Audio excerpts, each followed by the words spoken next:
Kalau bapak ibu ingin mencari Tuhan, ingin menemui Tuhan, ingin berlikuk dengan Tuhan, ingin bermusyahadat dengan Tuhan, maka senter tilik ke dalam diri, berwukuflah ke dalam diri.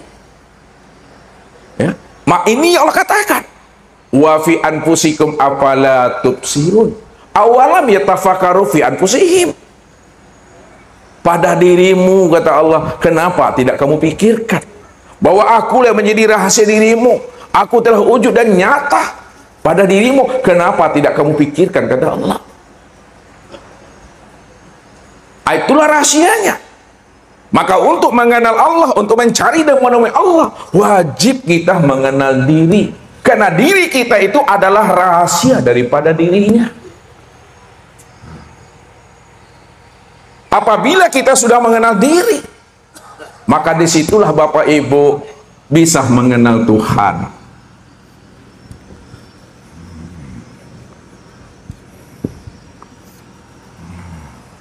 Kalau Bapak Ibu sudah mengenal diri, sudah tahu siapa diri, disitulah Bapak Ibu bisa mengenal Tuhan. Ini yang dikatakan oleh Nabi, man arafah nafsahu faqad arafa rabbahu. Siapa yang telah kenal dengan dirinya, pasti dia kenal Tuhannya. Jadi orang yang kenal dirilah yang bisa kenal Tuhan. Kalau kita sudah kenal Tuhan, maka ketika itu binasalah diri kita. Kalau kita sudah kenal Tuhan, dipastikan mati salah satunya Bapak Ibu, binasa diri. Ya, man arafa rabbahu fasadal jasad. Nih, siapa yang telah mengenal Tuhannya, dipastikan dirinya itu mati. Ya, dipastikan dirinya itu fana, dipastikan dirinya itu karam. Sebab tidak ada dua wujud dalam hidup ini. Ya. Makanya apabila bertemu dua wujud, mesti mengalah, mesti mati salah satunya. Ketika itu, apabila dirimu telah mati, dirimu telah binasa, maka ketika itulah betul-betul nyata Tuhan itu Bapak Ibu. Kalau dah binasa diri, disitulah nyata Tuhan itu.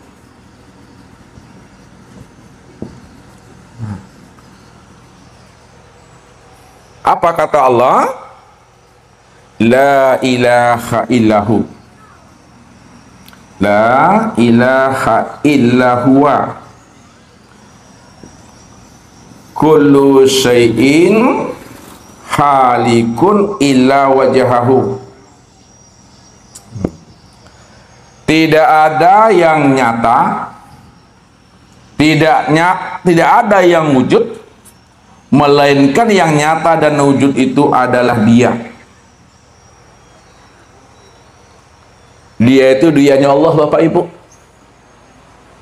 Kullu syai'in, tiap-tiap segala sesuatu dalam bentuk rupa yang berbeda, wujud yang lain, nama yang berbagai-bagai, hakikatnya halikun, hakikatnya tidak pernah ada, hakikatnya tidak pernah wujud. Karena yang sebenar-benar ada dan sebenar-benar wujud, illa wajahahu, itu tiada lain adalah zat semata-mata. Ya. Jadi tidak ada yang wujud, yang nyata, melainkan Dia. Disitulah letaknya kita mentauhidkan dan memurnikan akan keesaan wujudnya Allah. Ini yang diungkapkan Allah dalam surat Al-Ikhlas. Qul huwallahu ahad. Nih.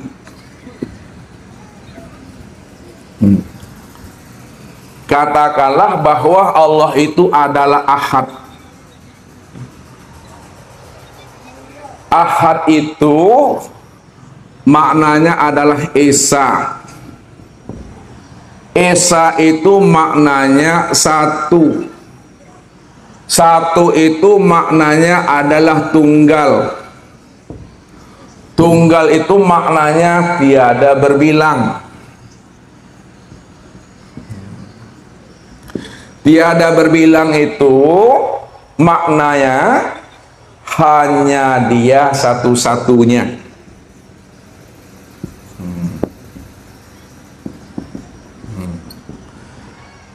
Hanya dia satu-satunya itu maksudnya tidak ada diri yang lain selain dirinya.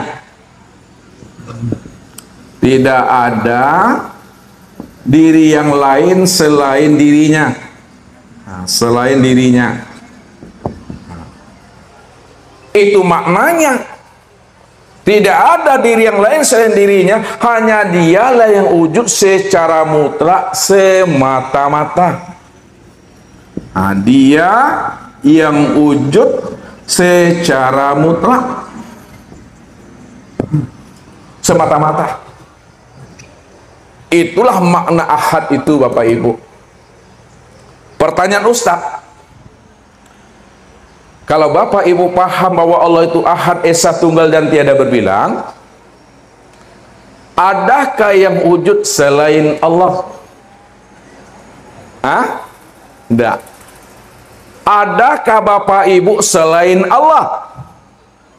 Kalau tidak ada yang wujud selain Allah dan tidak ada diri Bapak Ibu selain Allah, lalu siapa diri Bapak Ibu ini yang sebenarnya? Maka diri Bapak Ibu yang sebenarnya, inilah yang disebut namanya wujudullah. Ini yang disebut namanya ainullah. Itu yang disebut namanya hakikatullah. Nah, kenapa Bapak Ibu dikatakan namanya wujudullah, ainullah, hakikatullah? Karena tidak ada diri yang lain selain daripada dirinya. Maka sejak mula adanya Bapak Ibu, diri Bapak Ibu tidak pernah ada. Kapan diri Bapak Ibu tidak pernah ada? Sejak Allah itu wujud. Sejak Allah itu nyata. Sejak Allah itu menamai dirinya wal awalu wal akhiru wal zahir wal batin. Sejak itulah alam dan diri Bapak Ibu tidak pernah ada. Karena alam dan diri Bapak Ibu tidak pernah ada, maka secara makna hakikat, lihat, makna secara hakikat dalam penyampaiannya disebut namanya wujudullah. Dalam penyampaiannya disebut namanya ainullah. Dalam penyampaian disebut namanya hakikatullah.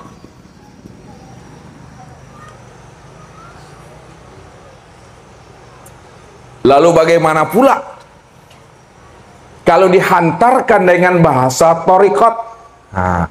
Kalau dihantarkan dengan bahasa thariqat, maka diri Bapak Ibu disebut namanya mir'atillah. Mir'atillah itu cermin Allah. Nah, sekarang Ustaz mau nanya Ibu dulu. Ya. Pertanyaannya, bisakah ibu-ibu memandang atau melihat wajah sendiri? Bisa. Jangan ada dusta di antara kita. Duduk sekarang ini, bisakah ibu-ibu melihat wajah sendiri pada sekarang ini? Tidak. Lalu bagaimana caranya ibu-ibu bisa melihat wajah sendiri? Butuh cermin. Ketika Bapak Ibu berdiri di depan cermin, nampakkah diri Ustadz di dalam cermin itu? Tidak. Kenapa tidak nampak diri Ustadz dalam cermin pada saat Bapak Ibu bercermin? Karena bukan Pak Ustadznya yang bercermin. Yang bercermin adalah Bapak Ibu. Kalau Bapak Ibu yang bercermin berdiri di depan cermin, maka diri Bapak Ibu lah yang terpandang dan terlihat dalam cermin itu. Apa maksudnya ini? Allah itu wujud, Allah itu nyata, Allah itu esa dan tunggal, dia yang ada dengan sendirinya. Lalu Allah ingin melihat kesempurnaan dirinya, bahwa dirinya maha terpuji, dirinya maha suci, dan dirinya maha besar. Karena dia ingin melihat akan wujud kesempurnaan dirinya, maka dizahirkannya lah alam, dizahirkannya lah diri Bapak Ibu. Alam dan diri Bapak Ibu inilah adalah cermin untuk memandang dan melihat akan nyatanya wujud dirinya. Karena dia cuma yang bercermin, maka dirinya yang nampak dalam cermin itu. Rupanya diri Bapak Ibu ini adalah cermin untuk memandang wajahnya Allah itu. Disitulah dikatakan oleh Allah, wa khalaqu Adam ka suratihi wa khalaqal insan ala suratir rahman. Dijadikan Adam itu adalah cermin memandang akan rupa diriku. Dijadikan insan itu adalah gambaran Ar-Rahman, adalah diriku sendiri. Jadi dalam bahasa Thariqat, diri Bapak Ibu disebut namanya miratilah, cermin Allah, tempat memandang dan melihat akan nyatanya akan wujud kezahiran Tuhan itu. Jadi kalau Bapak Ibu ingin melihat kesempurnaan memandang nyatanya diri Allah, pandanglah kepada insan, pandang kepada diri sendiri, karena diri sendiri itulah kesempurnaan memandang nyatanya diri Allah. Walaupun Ustadz mengatakan diri sendiri, akan tetapi diri sendiri bukanlah kenyataan diri kita, namun kenyataan nyatanya diri Allah itu. Kemudian Bapak Ibu, kita gunakan bahasa syariat.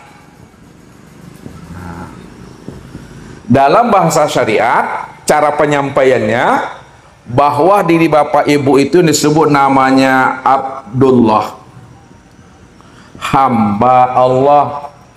Diri Bapak Ibu itu disebut namanya makhluk Allah. Diri Bapak Ibu itu disebut namanya ciptaan Allah. Kalau kita sudah paham dan mengerti akan rahasia diri kita ini tiada lain adalah cermin Allah, itu tiada lain adalah wujud Allah, wujud Allah itu tiada lain adalah dirinya semata-mata. Disitulah kita benar-benar telah berliqa', telah bermusyahadah dan bermuwajahah dengan Allah itu. Makanya orang yang telah sampai pada puncak maqam ma'rifat, apa kata Rasul? Man arafallahu kala lisanahu. Man arafallahu kala lisanahu. Siapa yang sudah mengenal Allah, Allah yang benar-benar wujud, Allah yang benar-benar bersifat, Allah yang benar-benar awal, akhir, zahir dan batin, kala lisanahu, ketika itu kelulah lidahnya, kata yang tiada terkatakan, tak bisa lagi diuraikan dengan kata-kata, tak bisa lagi dijabarkan dengan ilmu pengetahuan. Semuanya telah terang dan jelas Bapak Ibu. Sesuatu yang telah jelas, sesuatu yang telah terang, pengenalan diri Bapak Ibu kepada Allah, kalau dijelaskan juga makin tak jelas lagi maknanya, makin rancu lagi makna yang sebenarnya. Contoh, ini Ustaz bertanya sama Bapak Ibu nih, sekarang Bapak Ibu duduk di mana sekarang nih? Hah? Di bawah tenda, ya. Anggaplah ini aula, haul, ya, lapangan. Nah, yang mana yang dikatakan haula, haul itu Bapak Ibu? Yang mana yang dikatakan lapangan itu? Ini coba tunjuk yang mana? Itu tunjuk nanti karpet, itu tunjuk nanti keramik, itu tunjuk nanti tenda. Jadi sesuatu yang sudah paham, sesuatu yang sudah jelas, Bapak Ibu memahami namanya aula, namanya hal, namanya lapangan, jangan disebut-sebut juga lagi, jangan ditanya-tanyakan juga lagi. Makin ditanya, makin disebut, makin tak jelas barangnya itu lagi. Tersebut nanti karpet, sejadah, tersebut nanti namanya tikar, tersebut lagi namanya keramik. Apa maksud yang sebenarnya yang Ustadz sampaikan ini? Sesuai dengan pesan Rasulullah ini. Kalau bapak ibu sudah mengenal Allah, Allah yang awal, Allah yang akhir, Allah yang zahir, Allah yang batin, Allah yang wujud, jangan disebut-sebut juga yang mana yang Allah itu. Nanti lain yang disebut, lain yang ditunjuk tuh. Nah, itu masuk ustaz tuh. Contoh lagi, nih. Ini apa namanya bapak ibu? Ini apa nama? Meja. Yang ini yang meja nih. Nah, yang ini kain nih. Nah, buka lagi kain juga, buka lagi. Ini yang meja. Ini papan. Jadi tidak perlu lagi dijelaskan yang meja itu yang mana.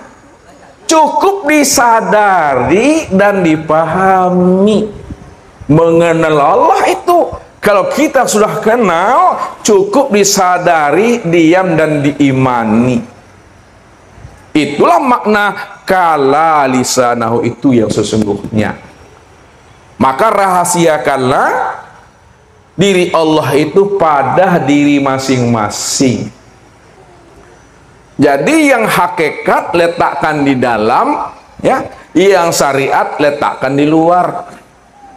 Sama ustadz pakai baju, bapak ibu pakai baju, yang rancak di luar, yang jahitannya itu di dalam. Sekiranya bapak ibu pakai baju dan celana, yang dalam dikeluarkan, yang keluar ke dalam, kan apa bentuknya tuh? Menjadi Superman nanti. Spiderman tuh. Tuh. Jadi harus bijaksana kita menempatkan sesuatu itu. Inilah yang dimaksudkan oleh para ulama itu, oleh orang arifin. Ma yahruju baina syafatain ilal isyarati wal iktibar. Apa yang keluar dari dua bibir ini hanyalah menunjukkan isyarat dan iktibar saja. Akan tetapi pahamilah makna yang tersirat di balik ujung kata itu. Pahami makna yang tersirat di balik kalimat itu yang sebenar-benarnya. Makanya mengambilnya itu dengan rasa, dengan zauk, supaya kita bisa paham dan mengerti. Nah, nih Bapak Ibu. Jadi apabila telah binasa diri kita tidak lagi wujud. Nih, diri kita ini tidak lagi wujud. Diri kita ini tidak lagi sama. Diri kita ini tidak lagi basar. Diri kita ini tidak lagi kalam. Diri kita ini tidak lagi ilmu. Diri kita ini tidak lagi kudrat. Diri kita ini tidak ada iradat. Dan diri kita ini tidak lagi hayat. Benar-benar diri kita itu tiada. Tuli, buta, bisu, lemah, papa, bodoh dan mati. Tak ada diri kita lagi di situ. Udah fana wujud kita ke dalam wujudnya Allah. Sudah fana sifat kita dalam sifatnya Allah. Maka ketika itu nyatalah Tuhan itu senyata-nyatanya. Kalaulah alam ini nyata dalam pandangan mata, maka Allah lebih nyata lagi dibandingkan nyatanya alam ini dalam pandangan mata. Oleh karena itu, pandang Allahnya apa yang dilihat oleh mata, dan jangan memandang apa yang dipandang oleh mata. Ini agak tinggi sedikit ya. Pandang Allahnya apa yang dilihat oleh mata, dan jangan memandang apa yang dipandang oleh mata. Kalau kita memandang apa yang dipandang oleh mata, maka yang nampak adalah ayah, ibu, suami, istri, anak, cucu dan menantu, sahabat, teman dan jemaah. Akan tetapi apabila kita memandang Allahnya apa nilai oleh mata, ketika itu nyatalah Allah itu yang benar-benar wujud. Benarlah Allah itu yang benar-benar ahad. Maka siapa yang tidak mampu memandang Allah apa yang dilihat oleh mata, maka itulah pandangan yang berdosa Bapak Ibu. Pandangan yang tidak bernilai ibadah dalam bahasa syariatnya. Pandangan yang tidak membawa hikmah dan faedah. Apa kata Rasul? Man nazaro ila say'in malam yarallaha fihi fahuwa batil. Barang siapa yang bisa memandang kepada sesuatu, dipandangnya ayahnya, dipandangnya ibunya, dipandangnya istrinya, dipandangnya suami, anak, cucu, menantunya, lalu dia tidak mampu memandang Allahnya, itulah pandangan yang berdosa itu. Kalaulah pandangan kita berdosa, maka ketika itulah Bapak Ibu, kita ini disebut namanya telah bernajis batin yang sebenarnya. Apa kata Allah? Innamal musyrikuna najasun.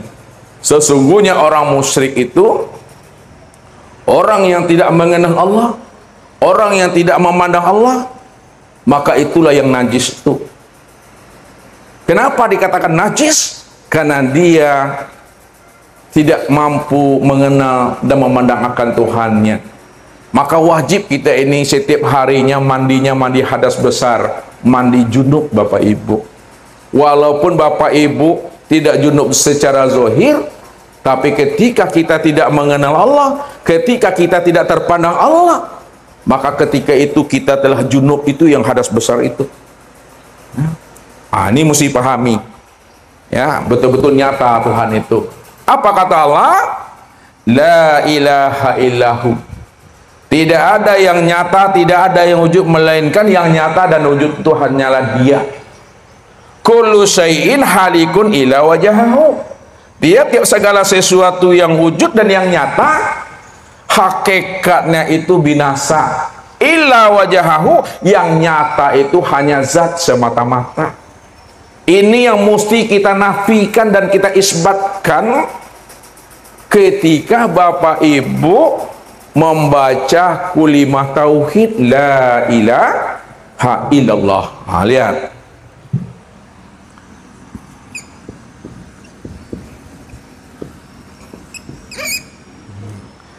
La ilaha illallah.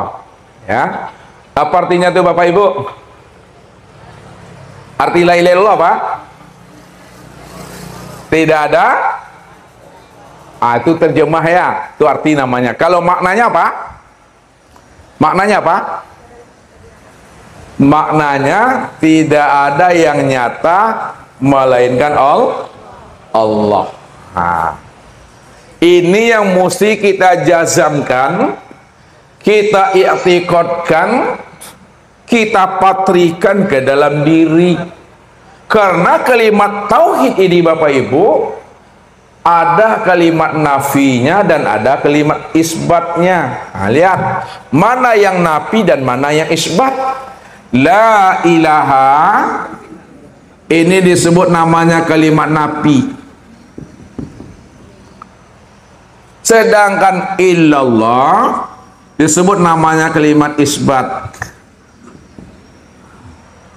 Mentiadakan dan menetapkan. Pertanyaannya, ketika Bapak Ibu melafazkan kalimah la ilaha illallah, ada nafi dan ada isbat, mana yang dinafikan pada diri dan mana yang diisbatkan pada diri?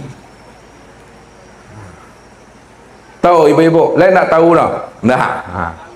Lain tak tahu dah. Lihat. Yang dinafikan pada diri itu adalah tubuh beserta nyawa. Apa maknanya?